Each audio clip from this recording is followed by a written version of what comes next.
Welcome to the fish tank.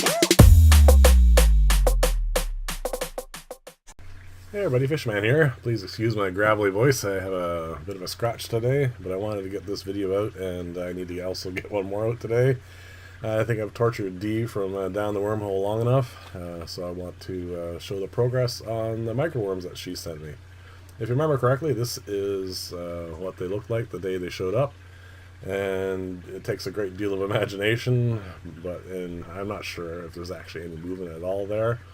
But the good thing is, the very next day, I ended up with movement, and it was actually quite cool. I was very happy to see it. So there you go, Dee. The suspense is over. A week in transit with some sub-zero weather, and nematodes are really tough. They did really quite well. I mean, considering how much their population has to rebound for there to be this much activity in 24 hours is actually astounding. Well, apparently nematodes are tough little buggers. So what I'm going to do here is I'm going to show you some clips of progressive days, and we'll show you how quickly this culture actually bounces back to something that, well, something that I can actually use. Alright, let's have a look at day 2.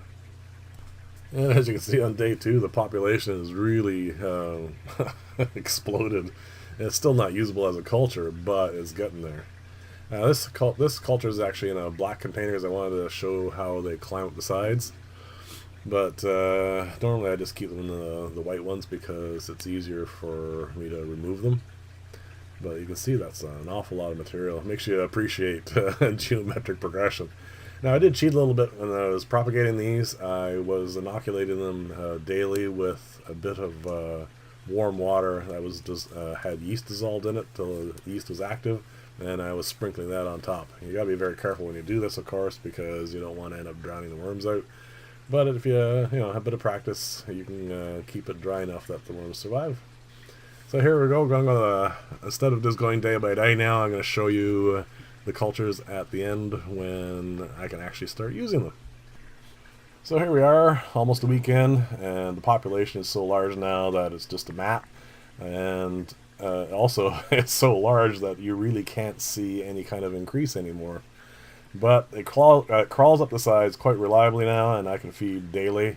Here I'm using a wet popsicle stick, but normally I just use my finger. This is just easier for photographing. I scrape only off the sides. I don't try removing any of the worms from inside the culture, because it's you don't want to end up with any media going in with your babies.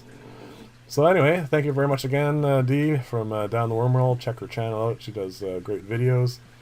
And thank you to all of you for your continued support and watching my videos. It's great. Please like and or subscribe. And in future videos, I will show you me actually feeding these to some baby fish. So thanks again for watching. Bye for now.